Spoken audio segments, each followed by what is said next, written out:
Hi friends, ಮಸ್ ಕನ್ನಡ ಚಾನಲ್ಗೆ ಮತ್ತೊಮ್ಮೆ ಸ್ವಾಗತ. ಇಂದು ಶುಕ್ರವಾರ ಅಮೃತ ಸಿದ್ಧಿ ಯೋಗ ಬಂದಿದೆ. ತುಂಬಾ ಚೆನ್ನಾಗಿರುತ್ತೆ. 20ನೇ ತಾರೀಕು ನಮಗೆ ಈ ಪರಿಹಾರಗಳನ್ನು ಮಾಡಿಕೊಳ್ಳೋದಕ್ಕೆ ಹಾಗೂ ಅಮೃತ ಸಿದ್ಧಿ ಯೋಗ ಅಂತ ಅದರಲ್ಲೇ ಬಂದಿದೆ ನೋಡಿ. ತಿಂಗಳಲ್ಲಿ 2 ಬಾರಿ ಮಾತ್ರ ಇದು ಬರೋದು. ಇದು ಎಷ್ಟು ವಿಶೇಷತೆಗಳನ್ನು ತರುತ್ತೆ ಅನ್ನೋದು ತುಂಬಾ ಜನಕ್ಕೆ ಗೊತ್ತಿರುತ್ತೆ, ಕೆಲವೊಬ್ಬರಿಗೆ ಗೊತ್ತಿರಲ್ಲ.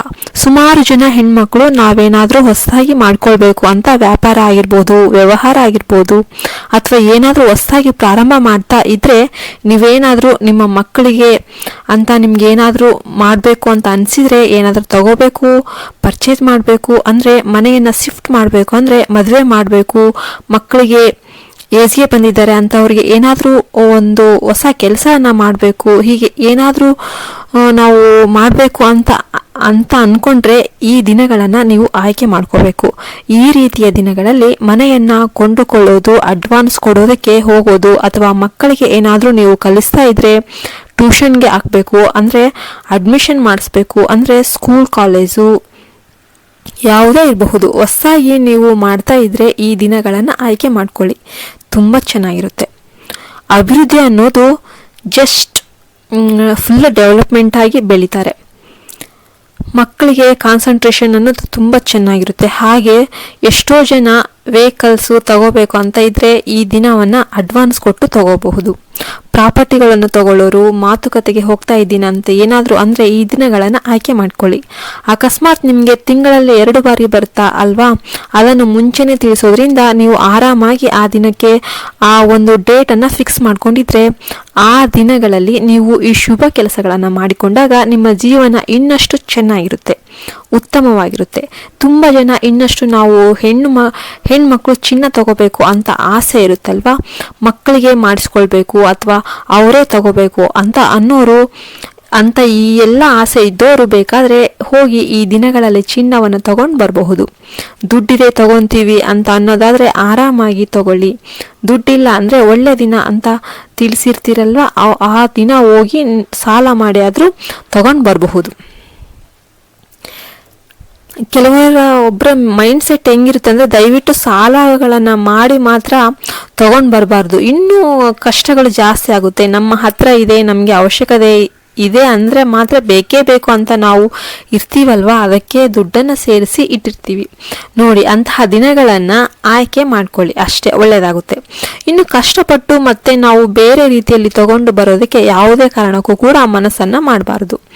ಈ ರೀತಿಯ ದಿನಗಳು ನಮಗೆ ತಿಂಗಳಲ್ಲಿ 2 ಬಾರಿ ಬರೋದ್ರಿಂದ ನೀವು ಅದಕ್ಕೂ ಮಿಗಿಲಾದಂಥ ವಸ್ತುಗಳು ಕೂಡ ನಮ್ಮ ಮನೆಗೆ ಕೊಂಡ್ಕೊಂಡು ಬರಬಹುದು. ಆ ವಸ್ತುಗಳಲ್ಲಿ ನಾವು ಪರಿಹಾರಗಳನ್ನು ಮಾಡಿಕೊಂಡ್ರೆ ನಮಗೆ ಅಭಿವೃದ್ಧಿ ಜಾಸ್ತಿ ಆಗುತ್ತೆ. ಮುಂದಿನ ದಿನಗಳಲ್ಲಿ ನಾವುಗಳು ಕೂಡ ನಮ್ಮ ಮನಸ್ಸಿನ ಇಚ್ಛೆಗಳು ಯಾವುದೋ ಇರ್ತಾವಲ್ವಾ, ಮನೆ ತಗೋಬೇಕು, ಕಾರ್ ತಗೋಬೇಕು, ಅಥವಾ ಹೊಸದಾಗಿ ಏನಾದರೂ ತಗೋಬೇಕು, ಇನ್ನೂ ಚೆನ್ನಾಗಿರ್ಬೇಕು ನಾವು ಅಂತ ಅಂದ್ಬಿಟ್ಟು ದುಡ್ಡು ಕಾಸು ನಮಗೆ ಸೇರಬೇಕು, ನಾವು ಕೂಡ ಸಾಲ ಕೊಡೋ ಮಟ್ಟಕ್ಕೆ ಹೋಗಬೇಕು, ಶ್ರೀಮಂತರಾಗಬೇಕು, ರಿಚ್ ಆಗಬೇಕು ಅನ್ನೋದು ಪ್ರತಿಯೊಬ್ಬರು ಕೂಡ ಆಸೆ.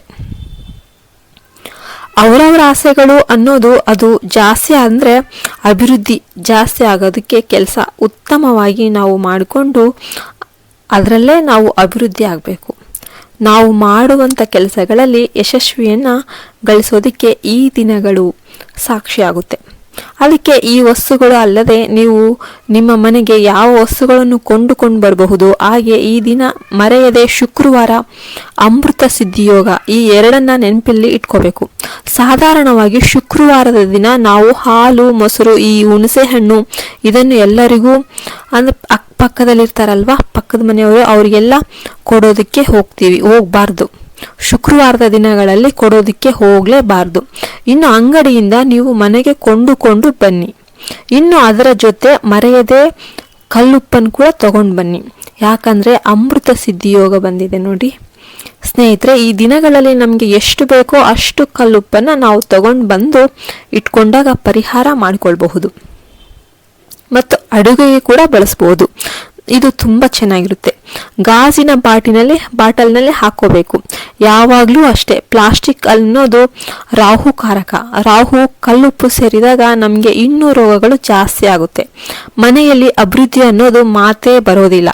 ಕಿರಿಕಿರಿ, ಜಗಳ, ಮನಸ್ತಾಪಗಳು, ಏಳಿಗೆ ಅನ್ನೋದು ಆಗೋದೇ ಇಲ್ಲ. ಮನೆಯಲ್ಲಿ ಇರುವಂಥವರಿಗೆ ಜಾಸ್ತಿ ಕಾಯಿಲೆಗಳು ಅನ್ನೋದು ಬರ್ತಾನೆ ಇರುತ್ತೆ. ಅದಕ್ಕೆ ಗಾಜಿನದ್ದನ್ನು ಆಯ್ಕೆ ಮಾಡ್ಕೊಳ್ಳಿ. ಅದು ಟ್ರಾನ್ಸ್ಪರೆಂಟ್ ಆಗಿರುತ್ತಲ್ಲ, ಅದು ಕಾಣಿಸ್ತಾ ಇರುತ್ತೆ ನೋಡಿ, ಅಂದ್ರೆ ನೆಗೆಟಿವ್ ಅನ್ನೆಲ್ಲ ಅಬ್ಸರ್ವ್ ಮಾಡುತ್ತೆ. ಅಡುಗೆ ಮನೆಯಲ್ಲಿ ಇಟ್ಕೊಳ್ಳೋದಕ್ಕೆ ನಾನು ಇದನ್ನ ತಿಳಿಸ್ತಾ ಇದ್ದೀನಿ.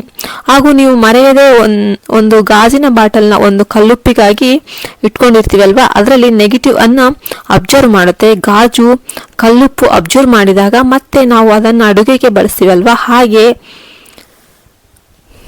ಈ ರೀತಿ ಮಾಡಬೇಕು. ಅಂದ್ರೆ ನೀವು ಈ ಕಲ್ಲುಪ್ಪನ್ನು ಹಾಕಿದಾಗ ಮೊಗ್ಗಿರುವಂತ ಒಂದು ಲವಂಗವನ್ನ ಇದ್ರ ಜೊತೆ ಹಾಕಬೇಕು. ಆಗ ನೋಡಿ ಆ ಕಲ್ಲುಪ್ಪಲ್ಲಿರುವಂತಹ ಆ ಲವಂಗ ನಮ್ಮ ಮನೆಯಲ್ಲಿರುವಂತಹ ನೆಗೆಟಿವ್ ಎಲ್ಲವನ್ನ ಎಳ್ಕೊಂಡು ಬಿಡುತ್ತೆ. ನಾವು ಅಡುಗೆಗೆ ಉಪ್ಪನ್ನು ಆರಾಮಾಗಿ ಬಳಸಬಹುದು, ಏನು ಅದರಿಂದ ಸಮಸ್ಯೆ ಆಗೋದಿಲ್ಲ. ಈ ರೀತಿ ಸಣ್ಣ ಪುಟ್ಟ ಬದಲಾವಣೆಗಳನ್ನು ಮಾಡಿಕೊಳ್ತಾ ಇರಬೇಕು. ಆ ಥರ ಮಾಡಿಕೊಂಡಾಗ ನಮ್ಮ ಮನೆ ಅಭಿವೃದ್ಧಿ ಖಂಡಿತ ಆಗುತ್ತೆ. ಎಷ್ಟಾಗುತ್ತೋ ಅಷ್ಟು ಚೇಂಜಸ್ ಮಾಡ್ತಾ ಇರಬೇಕು. ಬರೀ ಪ್ಲಾಸ್ಟಿಕಲ್ಲೇ ನಾವು ಇಟ್ಕೊಂಡಿದ್ದೀವಿ ಅಂದ್ಕೊಳ್ಳಿ, ಆರೋಗ್ಯ ಸಮಸ್ಯೆಗಳು ಜಾಸ್ತಿ ಆದಾಗ ನಾವು ಹಾಸ್ಪಿಟಲ್ಗೆಲ್ಲ ದುಡ್ಡು ಇಡಬೇಕಾಗುತ್ತೆ. ಮನೆಯಲ್ಲಿ ನೆಮ್ಮದಿ ಅನ್ನೋದು ಇರೋದಿಲ್ಲ. ಆ ಥರ ಎಲ್ಲ ಕಷ್ಟಗಳನ್ನು ತಂದ್ಕೊಳ್ಬೇಕಾಗುತ್ತೆ. ಈ ರೀತಿ ಮಾಡೋದಕ್ಕೆ ಹೋಗಬೇಡಿ. ಅದಕ್ಕೆ ಮುಂಚೆನೇ ಸಣ್ಣದಾಗಿ ದೊಡ್ಡ ಪರಿವರ್ತನೆ ಮಾಡ್ಕೋಬೇಕು. ಈ ದಿನ ನೀವು ನಿಮ್ಮ ಮನೆಗೆ ಕಲ್ಲುಪ್ಪನ್ನು ಕೊಂಡ್ಕೊಂಡ್ಬಂದು ಅದರಲ್ಲಿ ಲವಂಗವನ್ನು ಹಾಕಿ ಏಲಕ್ಕಿ ಪೂಜೆಗೆ ಬಳಸುವಂಥ ಯಾವುದೇ ಸಾಮಗ್ರಿಗಳನ್ನು ಮನೆಗೆ ಈ ದಿನ ಕೊಂಡ್ಕೊಂಡು ಬರಬಹುದು. ಹಾಗೂ ನಾವು ಇನ್ನು ಮುಖ್ಯವಾಗಿ ಚಿನ್ನ ಎಷ್ಟು ತಗೊಂಡು ಬರ್ತಿದ್ದೀವಿ, ಎಷ್ಟು ಬೆಲೆ ಬಾಳುತ್ತೆ ಅನ್ನೋದು ಗೊತ್ತಿರುತ್ತೆ. ಆದರೆ 2ರಷ್ಟು ಬೆಲೆ ಬಾಳುವಂಥದ್ದು ಒಂದು ದಿನ ನಮ್ಮ ಮನೆ ಅಭಿವೃದ್ಧಿ ಆಗೋದಕ್ಕೆ ಇವುಗಳಲ್ಲಿ ಯಾವುದು ನಮಗೆ ಸಾಧ್ಯ ಆಗುತ್ತೋ ಅವುಗಳನ್ನು ತಗೊಂಡು ಬಂದಾಗ ಲಕ್ಷ್ಮಿ ನಮ್ಮ ಜೊತೆನೇ ನಮ್ಮ ಮನೆಗೆ ಬರ್ತಾಳೆ. ನೋಡಿ, ಈ ಥರ ಟ್ರಾನ್ಸ್ಪರೆಂಟ್ ಆಗಿರುತ್ತಲ್ವಾ ಕಲ್ಲುಪ್ಪಿನ ಬಾಟ್ಲು. ನಿಮ್ಮ ಮನೆಯಲ್ಲಿ ನೀವೇನಾದರೂ ಪ್ಲಾಸ್ಟಿಕ್ಕನ್ನು ಬಳಸ್ತಾ ಇದ್ರೆ ಮೊದಲು ಬದಲಾಯಿಸ್ಕೊಂಡು ಬಿಡಿ ಸ್ನೇಹಿತರೆ, ತುಂಬ ಚೆನ್ನಾಗಿರುತ್ತೆ. ಯಾಕಂದರೆ ನಾವು ಕೆಲವೊಬ್ಬರು ಗೊತ್ತಿಲ್ಲದೆ ಪ್ಲಾಸ್ಟಿಕಲ್ಲಿ ಬಳಸ್ತಾ ಇರ್ತಾರೆ. ಆ ಥರ ಬಳಸೋದ್ರಿಂದ ನಮಗೆ ಇನ್ನೂ ನಷ್ಟನೇ ಜಾಸ್ತಿ ಆಗುತ್ತೆ, ಲಾಭ ಅನ್ನೋದು ಬರೋದಿಲ್ಲ.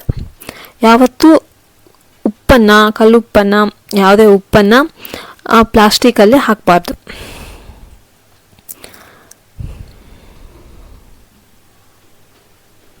ಒಂದು ವೇಳೆ ನಾವು ಒಂದು 10,000 ಸಂಪಾದನೆ ಮಾಡ್ತಾ ಇದ್ದೀವಿ ಅಂದರೆ ಉಳಿಕೆ ಮಾಡುವಷ್ಟು ನಮಗೆ ಆ ಬುದ್ಧಿ, ಆ ಚಾತುರ್ಯ ಎಲ್ಲವೂ ಕೂಡ ತಾಯಿ ಕೊಡ್ತಾಳೆ. ಅದಕ್ಕೋಸ್ಕರನೇ, ಯಾಕಂದರೆ ಎಷ್ಟೋ ಜನ ಲಕ್ಷಗಳು ದುಡಿತಾ ಇದ್ರು ಕೂಡ ಅದಕ್ಕೆ ಅಷ್ಟೇ ಕಮಿಟ್ಮೆಂಟ್ ಅನ್ನೋದು ಇಟ್ಕೊಂಡು ಬಿಟ್ಟಿರ್ತಾರೆ ನೋಡಿ.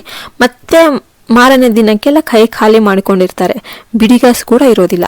ಮತ್ತೆ ಸಾಲಗಳು ಮಾಡ್ಕೊಂತ ಸಾಲಗಳನ್ನ ಹೀಗೆ ಕೇಳ್ತಾ ಇರ್ತಾರೆ. ಯಥಾವಸ್ತು ಆಗಿಬಿಟ್ಟಿದೆ.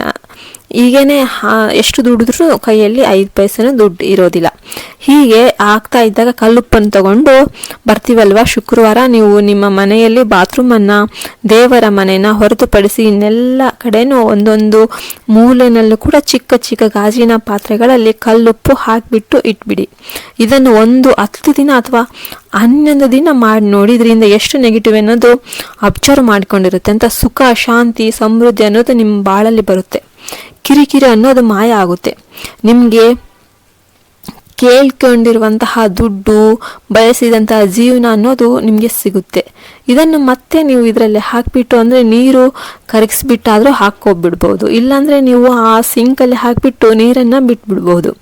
ಈ ಥರ 10 ದಿನಕ್ಕೆ 11 ದಿನಕ್ಕೆ ಮಾಡ್ಕೊಳ್ತಾ ಬನ್ನಿ. ಒಳ್ಳೆ ಬದಲಾವಣೆ. ಆ ಬದಲಾವಣೆ ಅನ್ನೋದು ನೀವೇ ನಿಮ್ಮ ಕಣ್ಣಾರೆ ಕಾಣಿಸ್ತೀರಾ, ನೀವು ಆಗಲೇ ಅನುಭವಕ್ಕೆ ಬರುತ್ತೆ. ಫ್ರೆಂಡ್ಸ್, ವಿಡಿಯೋ ಇಷ್ಟ ಆಯಿತಾ? ಇಷ್ಟವಾಗಿದ್ದರೆ ದಯವಿಟ್ಟು ಒಂದು ಲೈಕ್ ಮಾಡಿ. ನಮ್ಮ ಚಾನಲ್ ಫಸ್ಟ್ ಟೈಮ್ ನೋಡ್ತಿದ್ದಾರೆ ಸಬ್ಸ್ಕ್ರೈಬ್ ಮಾಡಿ, ಪಕ್ಕದಲ್ಲಿರುವ ಬೆಲ್ ಐಕನ್ನ ಪ್ರೆಸ್ ಮಾಡಿ. ಇಲ್ಲಿಯವರೆಗೂ ವಿಡಿಯೋ ನೋಡಿದ್ದಕ್ಕಾಗಿ ಎಲ್ಲರಿಗೂ ನಮಸ್ಕಾರ, ಧನ್ಯವಾದಗಳು. ಜೈ ಹಿಂದ್, ಜೈ ಭಾರತ್ ಮಾತೆ.